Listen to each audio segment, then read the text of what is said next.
Alam ko na kaya mo yan. Yan ang gusto mo, kaya panindigan natin. Go, go, go. Thank you, Mami, kasi palagi kang nandito para sa amin. Palagi kang nakasuporta sa amin, pati na si Daddy. Sana magsama pa tayo ng matagal. Love you, anak. Sumali po ako ng The Voice Teens because I want to show people po my talent and gusto ko rin po i-prove sa sarili ko po na kaya ko pong sumali sa competition na ganito po.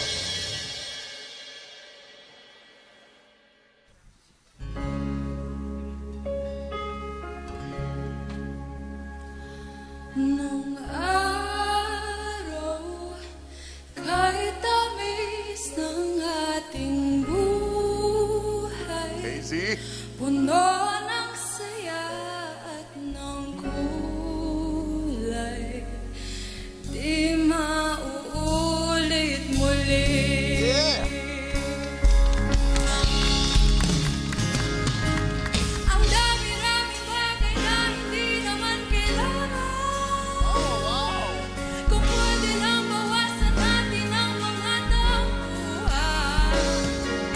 Hindi mo lang alam, hindi mo pa nararanasan. Kahapon sana natin di mo na pinahirapan.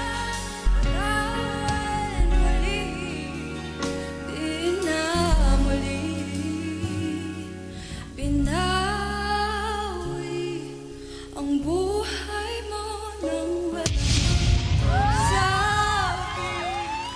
Binubulong ko sa sarili, mahal kita hanggang sa huli. Mahal ko hanggang sa huli. Oh, mahal ko hanggang sa huli. Mahal ko hanggang sa huli. Mahal ko hanggang sa huli.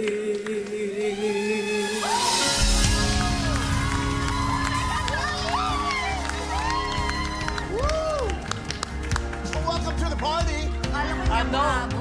Talk about the party. I didn't think I'd make it.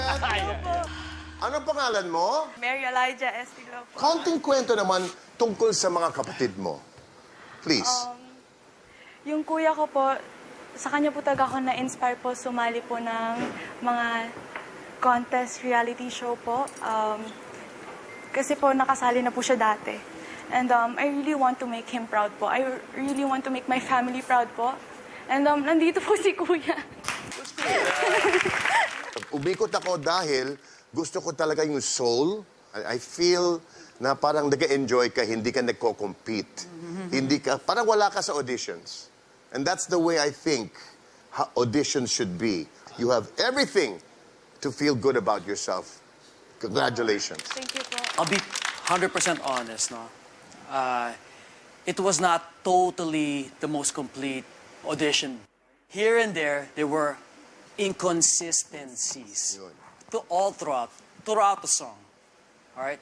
Pero there's a color in your voice that I know that parang it said to me, this girl has the chops, right? There's something with her, this artist, that I can take a chance on. You know you could do better. Tama. So hence, I am here. And I, offer ko my honesty, my truth as your coach, right? Na parang if I can help guide you, and let's work on the same song, if we have to again, just so we can pinpoint lang natin what went wrong. But I'm so happy the other coaches turned for you because obviously you hit a nerve sa aming tatlo. And to your brother, anong advice binigay niya sa'yo before this? Kasi, is this your first time on TV, right? Sabi mo? Actually, kahapon po kasi nagkakaproblema po ako kung paano ko po kakantahin yung kanta. Okay. So, tinawagan ko po si Kuya. Okay. Tinulungan niya po ako sa mga techniques po. Tapos sinabi niya lang po, mag-enjoy lang po ako. Yeah. And do my best with Yeah. Coach Kuya, how did he do? Sobrang proud po ako, sir. Sobrang proud yung kuya mo kasi syempre sa lahat ng tao, siya yung alam kung ano yung pinagdadaanan mo ngayon. The performance technically wasn't perfect. May mga nangyari na sana mas naalagaan na maganda. But the reason why I turned the moment na lumaki yung song, mas nakita ko yung totoo mong boses. Your own voice is beautiful. And I'm sure, kahit magkakaiba kaming opinion, doon kami drawn. Yung kung ano yung boses mo talaga. It's super special. So I hope that you choose me as your coach and nandito ako para tulungan ka. Now it's your choice. Take a chance with Camp Kawai. Which team? Take a chance with Camp The Kawai. Mark team? Team Supreme?